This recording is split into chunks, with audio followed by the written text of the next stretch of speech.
They mocked black woman for her braids at the gate, then she gave them her Harvard law card. Have you ever witnessed that moment when someone is unfairly judged by their appearance, only for fate to flip the script in the most extraordinary way? In today's story, we'll meet a remarkable black woman named Ebony Parker, whose braided hairstyle attracted all the wrong kind of attention at an airport gate. What her tormentors didn't know was that Ebony had a secret weapon, her credentials from Harvard Law School. When she finally presented that card, destiny turned sharply, and those who dared mock her were left reeling from a wave of karma they never saw coming. Buckle up for this emotional roller coaster. Ebony Parker's story began long before she ever set foot at John F. Kennedy International Airport on that fateful Tuesday morning. She was raised in a modest one-story home in Atlanta, Georgia, by her single mother, Veronica Parker, and her grandmother, Cecilia Parker. Their neighborhood, though humble, overflowed with vibrant cultural expressions, soul food cookouts, church choir practices, block parties, and had a resilient sense of community unity. Ebony was surrounded by family, neighbors, and teachers who believed in her from the start. From a young age, Ebony was known for her inquisitive mind and sharp wit. At only 6 years old, she would line up her dolls and stuffed animals on her bed and pretend she was their teacher, their lawyer, or sometimes both. Her grandmother recalled Ebony's fascination with words. The little girl would spend hours flipping through old dictionaries, reading not only definitions, but also synonyms and etymologies. She was born with the spirit of an advocate, Grandma Cecilia often said, yet Ebony was no stranger to challenges. Growing up black in America meant encountering subtle and overt racism experiences that shaped her resolve and sharpened her ambition to fight for justice. One poignant memory stood out. In middle school, Ebony wore her braided hair for the first time, carefully styled by her mother. A group of classmates teased her mercilessly, calling her hairstyle unkempt and making jokes about ropes hanging from her head. It crushed Ebony's sense of self, but it also ignited a determination within her. She would never let anyone's mockery rob her of her identity or self-worth. Instead, she channeled that energy into her studies, her leadership roles at school, and her goal of making a real difference in society. By the time Ebony reached high school, her intelligence, unwavering discipline, and community activism were legendary. She joined the debate team, using her rhetorical gifts to champion causes like racial equity, expanded educational access, and criminal justice reform. She was the student body president, a volunteer tutor, and the valedictorian of her graduating class. But there was an even bigger dream nestled in her heart: Harvard Law School. Its storied halls and the promise of a top-notch legal education captured her imagination. Friends and neighbors teased her about her lofty goals, but they also supported her wholeheartedly. And Ebony, with characteristic drive, studied tirelessly for the LSAT, determined not just to attend law school, but to attend the very best. When Ebony learned she had been accepted into Harvard Law, her entire neighborhood rejoiced. People drove by honking horns in celebration. Her church held a special acknowledgement during Sunday service. It felt as though Ebony's success was a collective victory, a beacon of hope in a community that too often faced systemic barriers. Determination and pride shone in every face as they watched their local star prepare to take her rightful place among the nation's top legal minds. Yet Ebony remained humble, never forgetting who she was or the community that raised her. She promised herself she would wear her braids proudly and never compromise her identity to conform to anyone else's notions of respectability. "My hair is part of me. My mind is part of me. I will never hide any part of me," she wrote in her personal diary before leaving for Harvard. Stepping onto the Harvard Law campus for the first time felt surreal. The prestigious red brick buildings, the endless academic corridors, the busy hum of future lawyers and leaders bustling around Ebony took it all in like a dream come true. But a dream can also become a nightmare if you're not careful. Early on, Ebony faced new challenges, from the rigorous curriculum that tested every ounce of her intellect to the occasional microaggressions from classmates. She remembered how some of her peers questioned her presence. "Are you here on a diversity scholarship?" a fellow student once asked. Her braids once again drew stares. Some professors, having never taught many black female students with hairstyles that defied the norm, would fumble for words. When Ebony took part in moot court competitions, there were times she felt eyes drifting to her hairstyle before acknowledging her arguments. Yet for every moment of discrimination, Ebony encountered supportive mentors and allies, brilliant professors who took her under their wing, classmates of various backgrounds who admired her talent, and administrators determined to foster diversity and inclusion. Instead of letting negativity bruise her spirit, Ebony allowed it to fuel her determination. She spent hours in Langdell Hall's reading room, poring over legal tomes, case studies, and law journals. She joined the Harvard Law Review, becoming one of the few black women in that esteemed circle. She participated in pro bono programs to help underrepresented communities in Boston, offering free legal counsel under the supervision of licensed attorneys. Each day, Ebony grew more certain of her calling to be a fierce legal advocate for the voiceless, a champion for those who, like her, had been underestimated. One of Ebony's proudest days was when she was elected the president of the Harvard Black Law Students Association. She delivered a passionate speech about intersectional justice, criminal justice reform, and the importance of black legal representation. The applause that followed reverberated through the auditorium, not only celebrating Ebony's achievements, but also affirming the power of her message. She had come so far from the little girl who was teased for her braids, and she wore them now with even more pride and flair. By the time she graduated, Ebony's resume was an impressive tapestry of academic honors, student leadership, and community involvement. In her final year, she interned at the NAACP Legal Defense and Educational Fund and the Southern Poverty Law Center, experiences that expanded her vision of what was possible. As Ebony prepared to leave Harvard, she looked forward to the next stage of her life, a bright future where she could help shape laws and advocate for justice across the country. What Ebony didn't know, as she walked across that stage in her cap and gown, was that her greatest test of resilience and poise was yet to come, not in a courtroom, but at a crowded airport gate. It was a Tuesday morning, a day Ebony had chosen deliberately because flights were often less crowded midweek. She had an important business trip to Los Angeles, where she was scheduled to meet with a high-profile civil rights organization seeking to hire a powerful legal mind to lead a landmark case. Ebony had prepared meticulously, carrying a slim leather portfolio filled with copies of her CV, her references, and a few articles she had written on social justice.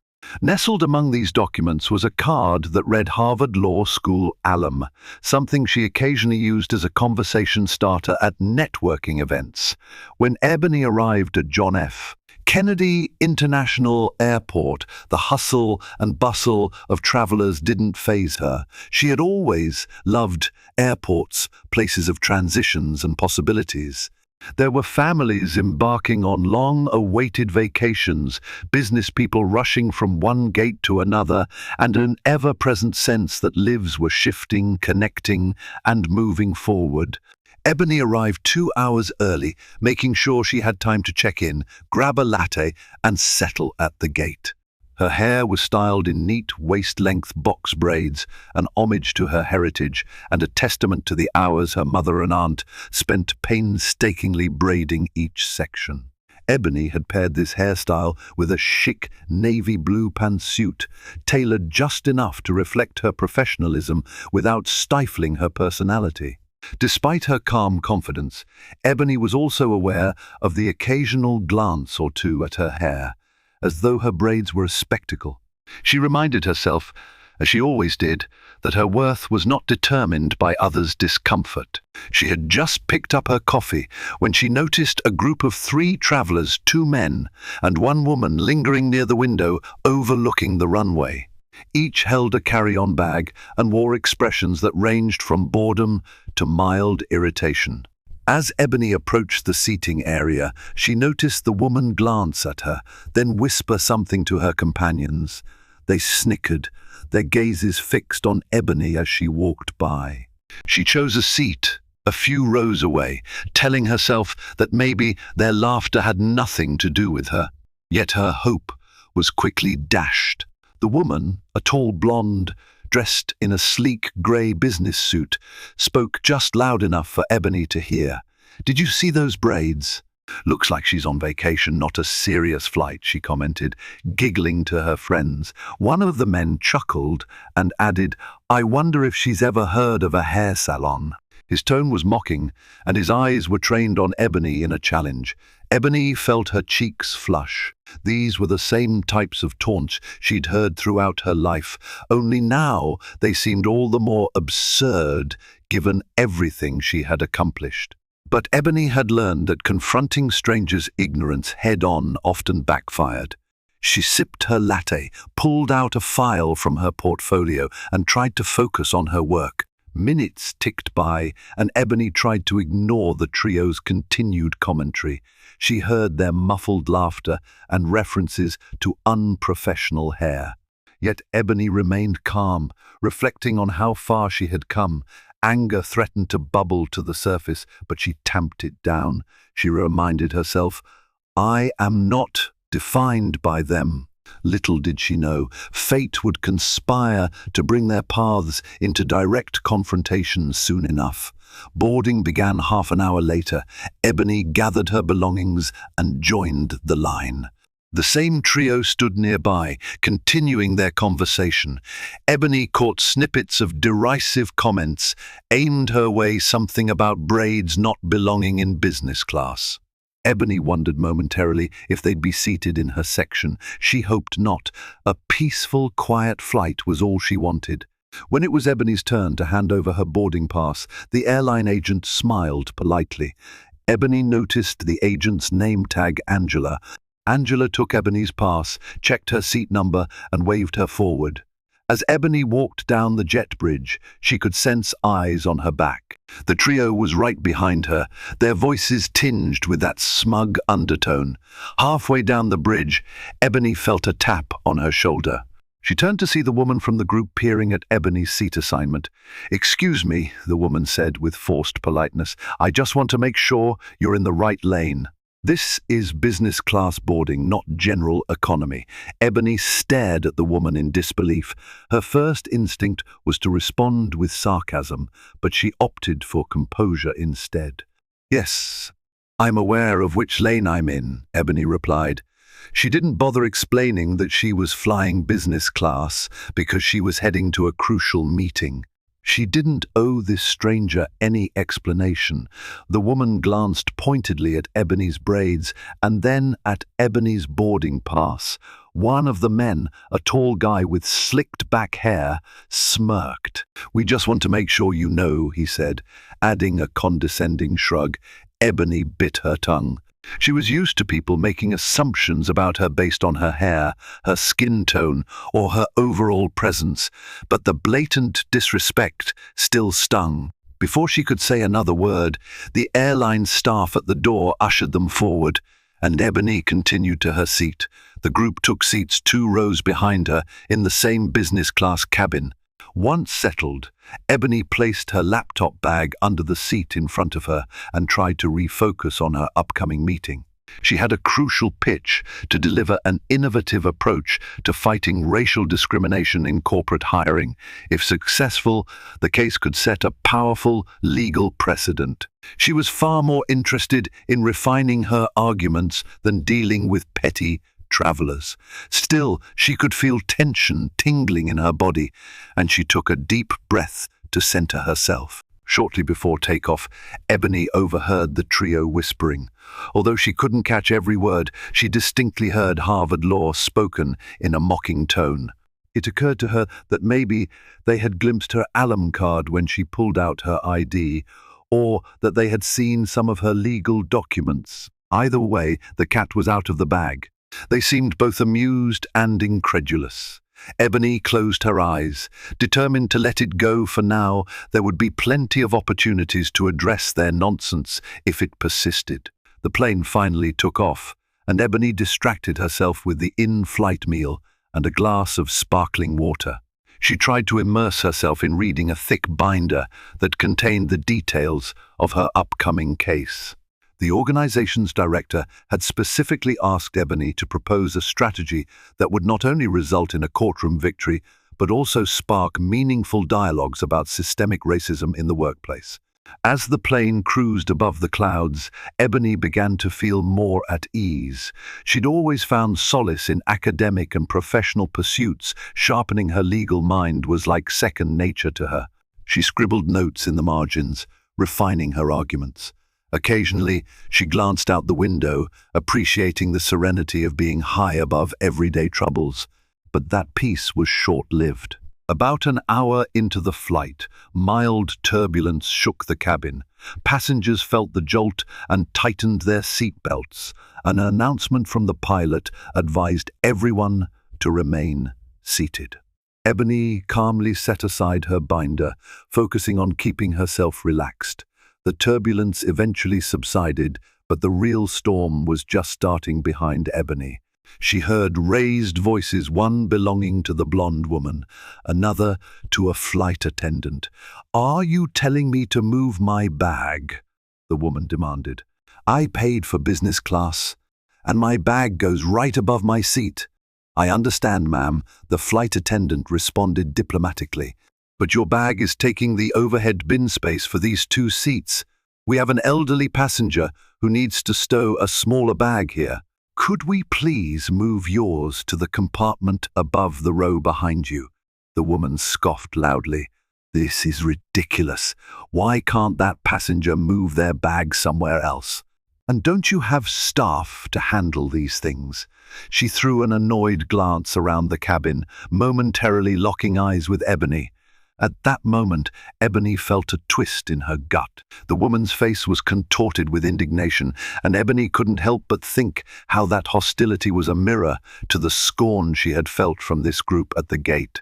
The flight attendant tried her best to remain polite, but the woman insisted, "My bag stays here. Let someone else find another spot."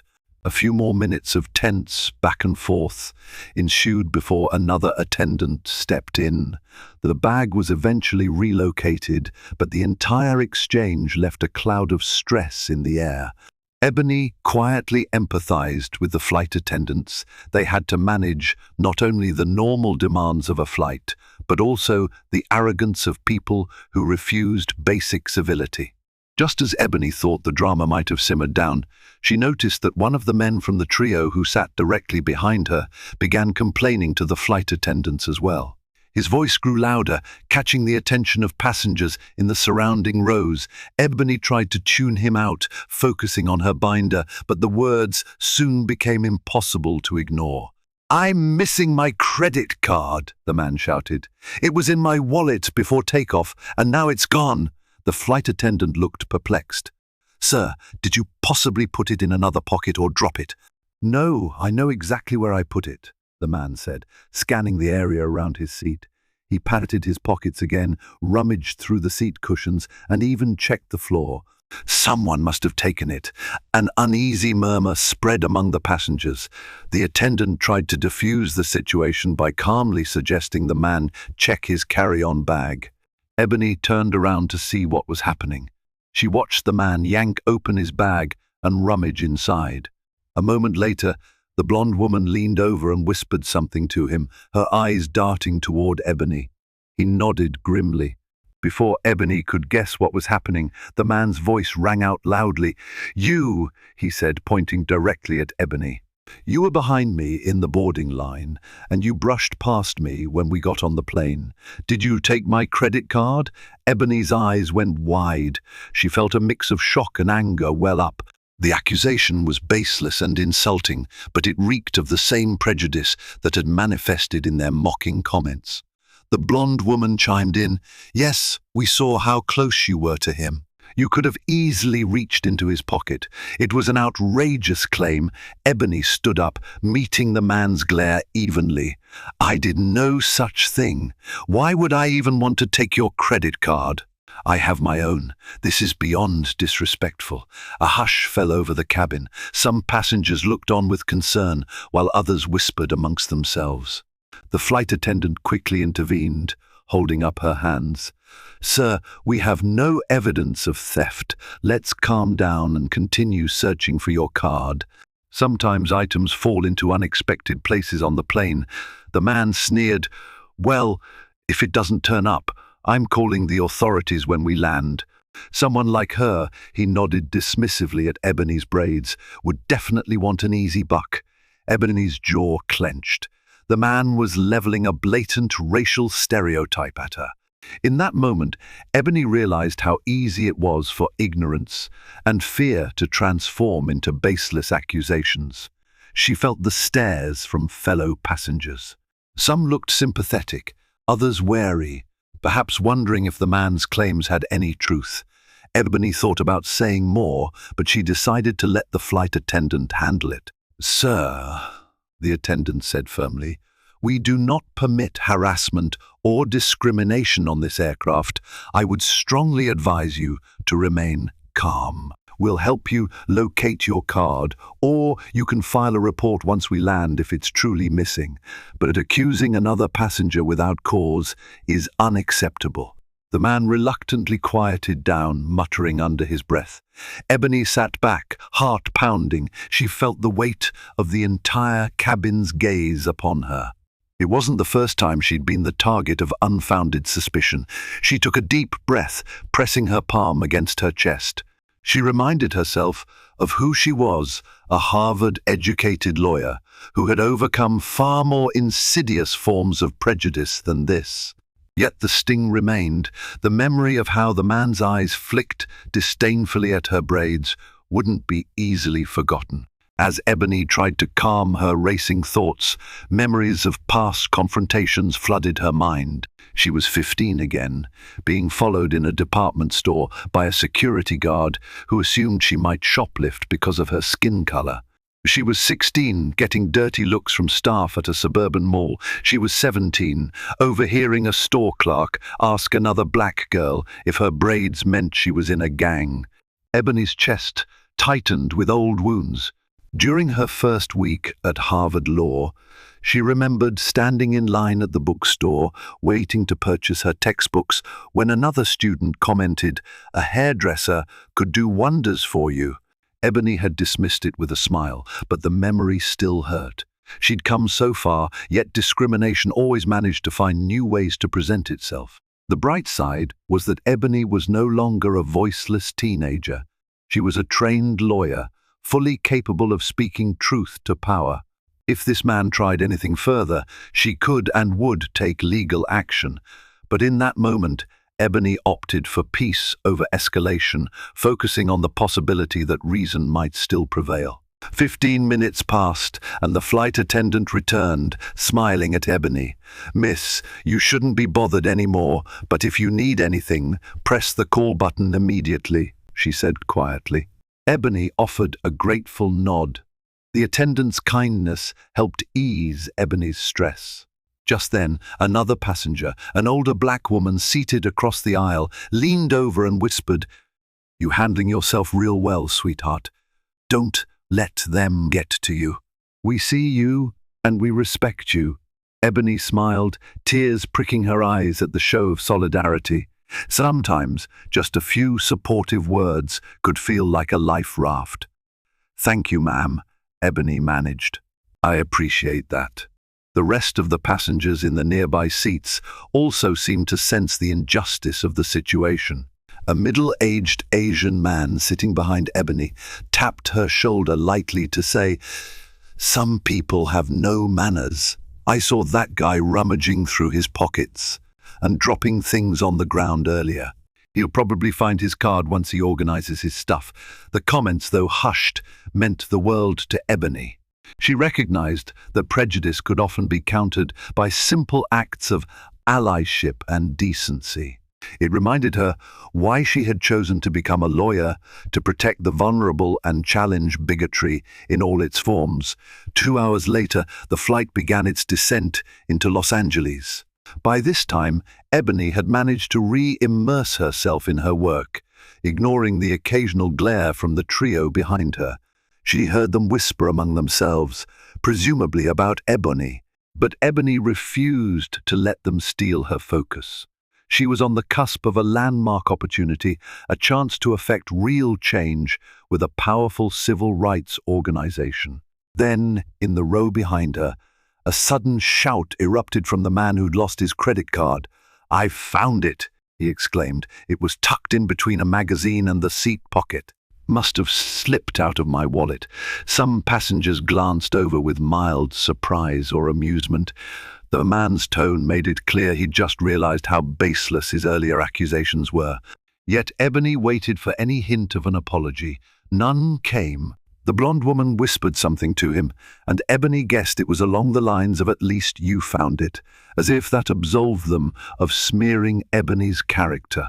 The flight attendant approached Ebony quietly. "Just so you know, he found his card. Sorry you had to go through all that." Ebony nodded, a bittersweet relief washing over her. "Thank you for letting me know," she said. She decided to let it go.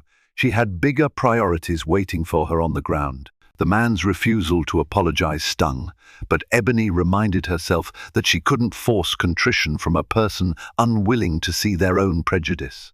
Once the plane landed and passengers began deplaning, Ebony deliberately took her time gathering her belongings, letting the rude trio exit first.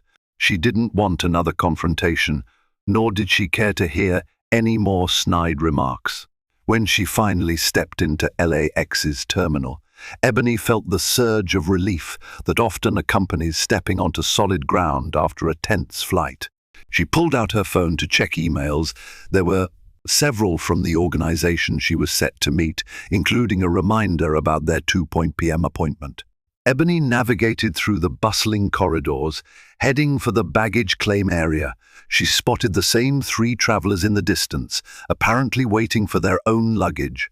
The blonde woman was gesturing animatedly, the 2 men nodding along. Ebony tried to maintain her composure, reminding herself not to engage, but fate had other plans.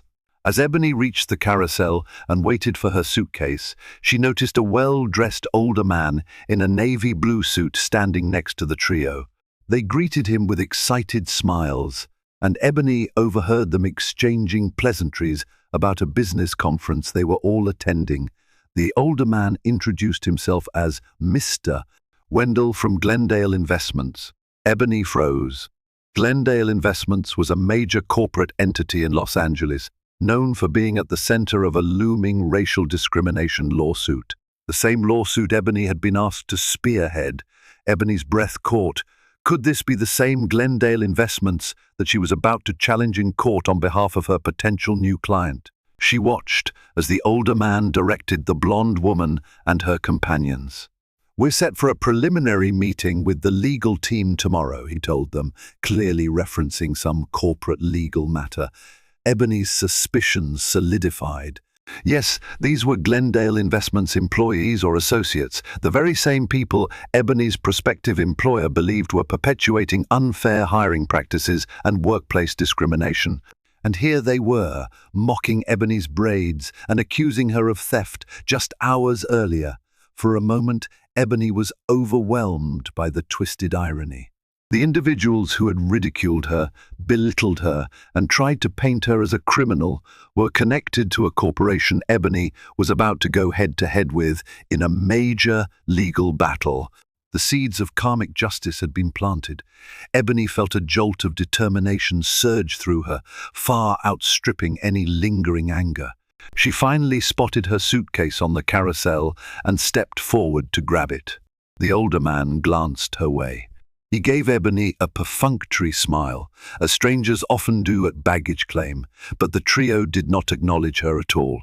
Ebony left without a word, but her mind whirled with possibilities. Fate had thrown them onto the same playing field, and Ebony was eager to see how it would all unfold in the legal arena. Ebony took a taxi directly to the downtown Los Angeles hotel, where the civil rights organization had arranged for her stay. She freshened up quickly, changing from her flight attire into a crisp black pencil skirt and a white blouse. Her braids remained intact. She had no intention of altering her look. She was determined to present her authentic self. At exactly 2 p.m., Ebony entered the glass-fronted offices of the Civil Equity and Rights Foundation SURF, a well-known legal advocacy group. Their mission was to tackle institutional discrimination at all levels. The receptionist greeted Ebony warmly, and within minutes, she was ushered into a conference room where the organization's directors and legal advisors awaited her. Seated at the conference table was Dr. Allison Green, a prominent figure in civil rights litigation, along with an assistant attorney named Jordan Wu. Dr. Green stood up to shake Ebony's hand. "It's an honor to finally meet you, Miss Parker. We've been quite impressed with your resume and your articles on corporate discrimination." Ebony thanked her, exchanging pleasantries before settling into a comfortable seat. The meeting commenced with Dr. Green explaining the case they wanted Ebony to spearhead. Glendale Investments was allegedly passing over qualified Black and Latino applicants for promotions, systematically hiring fewer minorities for top-level positions, and ignoring internal complaints. The suit had been building for months, with the foundation gathering evidence and testimonies. Jordan slid a file across the table to Ebony. "We have testimonies from a handful of former and current Glendale employees. However, we need a lead counsel who can articulate the complexities of institutional bias, gather further evidence, and present a compelling case in court. Given your experience with high-profile discrimination cases, even though you're fairly new to the scene and your Harvard Law background, we believe you're exactly who we need." Ebony skimmed the file. Although she was already aware of Glendale's general reputation, the specifics were sobering. Emails and internal documents showed patterns of racist undertones. Employees who complained about discrimination had been silenced or pushed out. Evidence was mounting, but the case required a skilled litigator to shape it into an airtight legal argument. She looked up, meeting Dr. Green's steady gaze. "I'm prepared to give this everything I've got," Ebony said firmly. "I believe Glendale Investments needs to be held accountable, and I'm confident we can use this case to set a precedent that institutional racism won't be tolerated." Dr. Green gave a satisfied nod. "You're exactly the kind of courageous, intelligent voice we need on this. We'll finalize the official retention agreement later, but for now, consider this your case." Ebony felt a surge of purpose. The flight's earlier incident echoed in her mind, the irony of those Glendale employees mocking her, then accusing her of theft. "You have no idea," she thought, "how ready I am to face them in a courtroom." She knew that Glendale's employees, who had belittled her appearance, would soon face her not as an unknown passenger at an airport, but as the attorney ready to challenge their entire corporate practice. After the meeting, Ebony walked out of the conference room, feeling equal parts excitement and trepidation. She stepped onto the elevator with Jordan Wu, who casually asked, "Any big plans for the rest of the evening?" Sometimes it helps to unwind before jumping headfirst into a case like this. Ebony considered it. She was tempted to say she'd return to her hotel room and dive deeper into the Glendale files, but she also recognized the value of recharging. I might find a quiet cafe to review these documents, Ebony said, holding up the folder. But maybe I'll treat myself to a nice dinner afterward. Jordan grinned. LA has a ton of great restaurants. If you need any recommendations, let me know. They parted ways in the lobby, and Ebony ventured outside. The Southern California sun greeted her warmly. She hailed a cab, heading toward a cafe a few blocks away that offered free Wi-Fi and a calm atmosphere. While she flipped through Glendale's files, Ebony occasionally sipped coffee and scribbled notes in her notepad. After about 2 hours of intense focus, Ebony finally decided to grab a quick dinner at a nearby upscale restaurant. As she walked in, she glanced around at the modern decor, polished floors, elegant lighting, and plush seating. A friendly hostess guided her to a table in a quieter section. Ebony was relieved to see that it wasn't too crowded. She placed her order, sipping lemon water while waiting for her meal. She thought about how that day had started being taunted at the airport and how it was ending with her on the brink of a major civil rights battle. But the universe had yet another twist in store. Midway through her meal, Ebony heard familiar voices. She looked up to see none other than the blonde woman, the 2 men from the flight, and Mr. Wendell from Glendale Investments. They were being led to a large table just a few rows away from hers. She recognized them instantly, though they had yet to notice her. Her heart pounded, but Ebony kept her composure. She realized, with a bizarre mix of amusement and shock, that Glendale Investments must be hosting a corporate dinner here, perhaps to discuss the very case Ebony was about to bring against them. A part of her wanted to leave to avoid any further unpleasantness. Another part told her to stand her ground. She was a paying customer, and she had done nothing wrong. She stayed put, continuing to eat slowly, mentally rehearsing what she might do if they recognized her. Sure enough, minutes later, as Ebony was signing her check, the group's conversation hushed. She felt the weight of their stares. The blonde woman's jaw visibly dropped, and Mr. Wendell wore a look of surprise as he recognized Ebony from the baggage claim. The man who had accused Ebony of stealing his credit card froze, while the other man's face darkened in discomfort. For a moment, Ebony locked eyes with Mr. Wendell. His expression was curious rather than hostile. He seemed to recall Ebony from the airport, but apparently didn't realize she was the passenger his underlings had been mocking. She decided to greet him politely with a slight nod, if only to maintain professionalism. Mr. Wendell returned the nod, then leaned in to ask something of the blonde woman. The entire table seemed ill at ease. Ebony rose from her seat, collected her purse, and walked toward the exit. She couldn't resist throwing a calm, confident smile in their direction, particularly for the benefit of the trio who had mocked her braids earlier. They stared back, uncertain, perhaps remembering their cruel remarks. Ebony left the restaurant without saying a word, but her heart raced with anticipation. The next time they encountered each other, it wouldn't be as strangers. It would be in a legal battleground where Ebony would have every right and every skill to hold them to account. Back in her hotel room, Ebony set aside her dinner leftovers and propped open her laptop. She spent the rest of the evening immersing herself in Glendale's files, cross-referencing them with notes she'd made from earlier. Every so often, she would take short breaks to pace around the room, recalling the arrogance and prejudice she had witnessed from Glendale's employees. She also sent a few emails to her mentors, professors from Harvard Law, and attorneys she had worked with during her internships, requesting guidance on any precedential cases she could cite. The hours slipped by in a flurry of legal arguments, case law reviews, and strategic brainstorming. Ebony jotted down potential witnesses to call, angles to explore, and ways to highlight Glendale's systemic issues. By midnight, Ebony's eyelids grew heavy. She closed her laptop and lay down, mind buzzing with anticipation. She suspected Glendale's legal team might already be aware that Surf had enlisted a new attorney, but they wouldn't yet know it was the very person their associates had demeaned.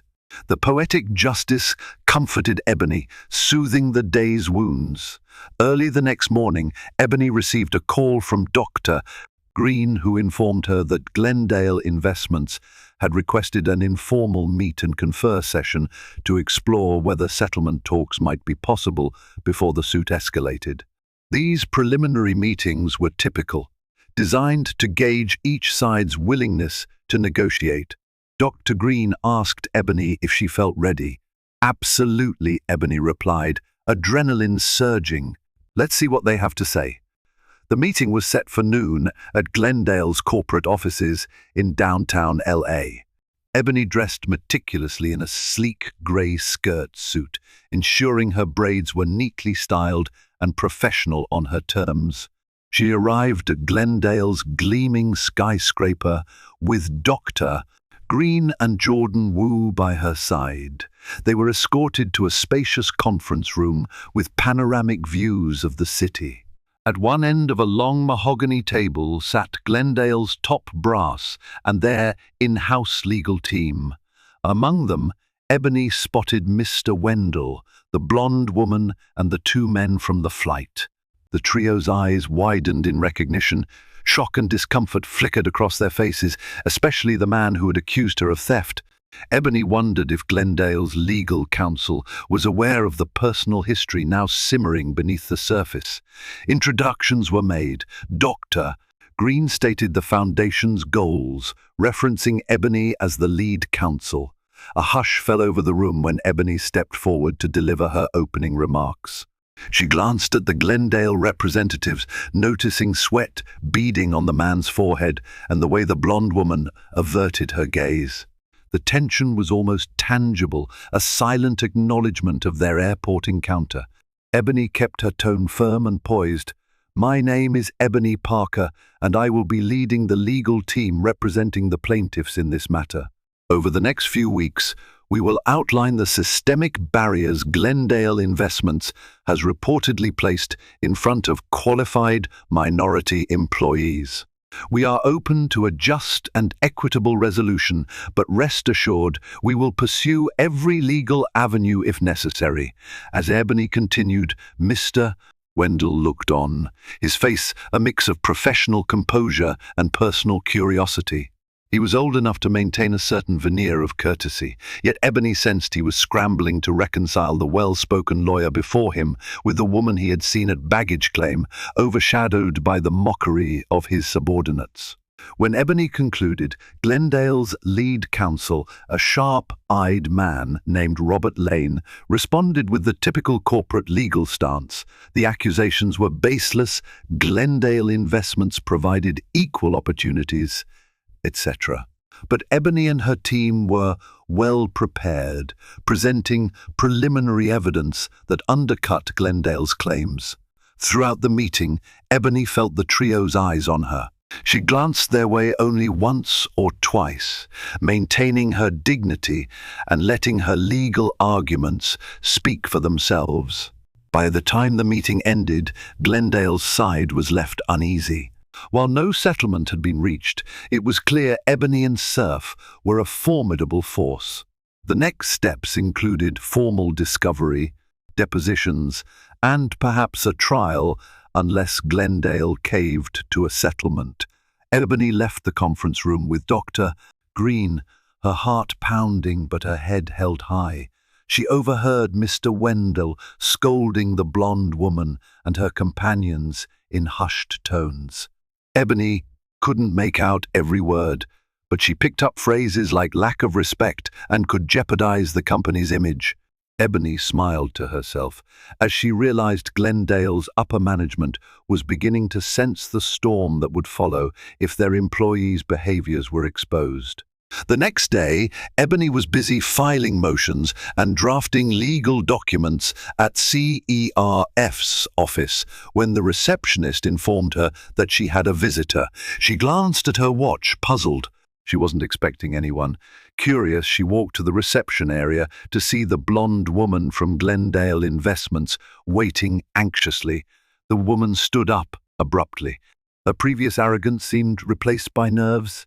Miss Parker, thank you for seeing me. I was hoping we could talk privately. Ebony studied her with an impassive gaze. She considered refusing, but her curiosity got the better of her. She led the woman to a small conference room and closed the door. I'm here because I wanted to apologize, the blonde woman began, her voice trembling slightly. My colleagues, and I weren't on our best behavior at the airport. We said things about your hair and accused you of theft. I'm sorry. Ebony's facial expression remained neutral, though she felt an emotional swirl inside. She leaned forward. Why now? The woman shifted uncomfortably. Because Mr. Wendell asked me to come. He learned about the incident on the plane. He's furious. But it's not just that. I do feel bad. The truth is, I had no idea you would end up being the opposing counsel. Ebony almost laughed at the last sentence. That's precisely the point, isn't it? You never know who someone is or what they're capable of just by looking at them. Even if I hadn't turned out to be a lawyer, you had no right to treat me with disrespect and prejudice. The woman lowered her eyes. I know. And I'm really sorry. If there's any way I can make it up, Ebony raised a hand to cut her off. This isn't about me personally. The real issue is the systemic prejudice embedded within Glendale Investments. If you genuinely want to make amends, then speak the truth in depositions. Cooperate in unveiling how the company discriminates against people of color. That would mean far more than a personal apology. The woman hesitated, looking torn. One, I have to think about my career. I have a family to support. Ebony sighed, her voice softening slightly. I understand, but supporting your family shouldn't come at the cost of supporting racism, subtle or overt. There are ways to be a part of change. That's what this case is about. A heavy silence filled the room. The woman nodded slowly, tears brimming in her eyes. Perhaps she realized the magnitude of her actions. Or perhaps she was only rattled by the threat this case posed to her career. Either way, Ebony had said her piece. The blonde woman stood up, head bowed. I'm sorry, she repeated and exited the room. Ebony watched her go, feeling an odd mixture of pity and resolve. While Ebony valued a genuine apology, she knew that real accountability meant dismantling the structures that allowed prejudice to thrive. Over the following weeks, Surf and Glendale's legal teams exchanged documents and engaged in depositions. Ebony deposed several current and former Glendale employees, gathering a mountain of evidence that corroborated her allegations of systematic discrimination. The company's facade of equal opportunity began crumbling under testimony after testimony. All the while, Ebony remained a calm, relentless presence in the depositions. She questioned HR managers about discrepancies in hiring practices, grilled department heads about lack of promotion pathways for minority employees, and confronted executives about turning a blind eye to complaints. Glendale's legal team squirmed, trying to refute Ebony's well-substantiated claims. Mr. Wendell, despite his lofty position, soon realized that Glendale's best chance was to settle. He approached Surf with a settlement offer, but it was too low and lacked substantial policy changes. Ebony and Dr. Green refused. They insisted on not just monetary compensation for the wronged employees, but also mandatory reforms in Glendale's hiring and promotion structures. Public pressure mounted. News outlets began reporting on the lawsuit, highlighting Ebony Parker's role, a Harvard law grad, championing racial equality against a corporate giant. Social media buzzed with discussions. Ebony's braids, ironically once the subject of mockery, became a symbolic image of her unwavering identity and resilience.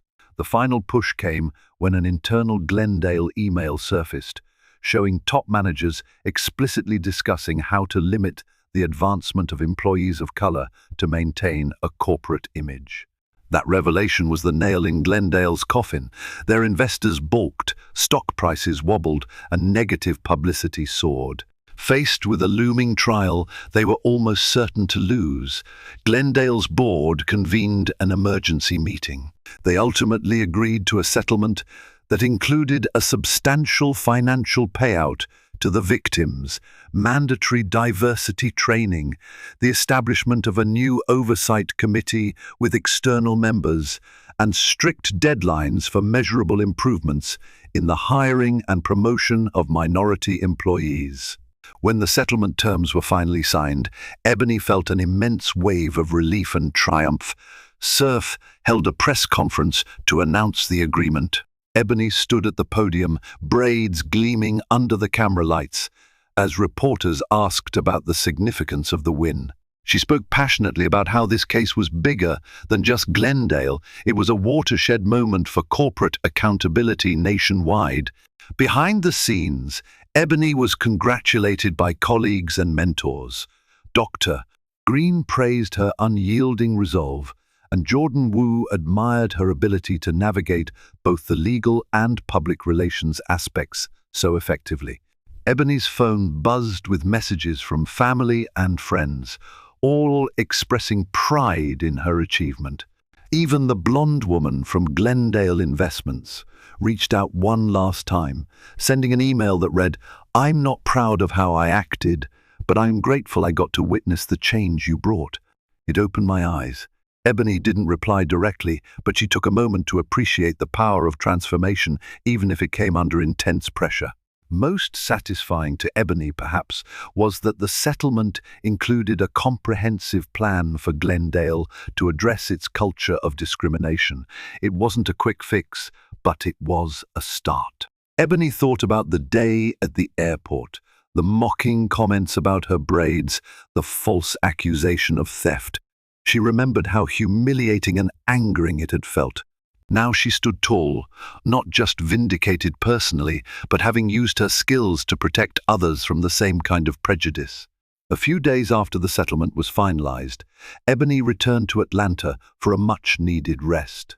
She visited her mother, Veronica, and grandmother, Cecilia, who hugged her tightly and showered her with pride. She recounted the story of the lawsuit and the confrontation at the airport, although she spared them some of the more harrowing details.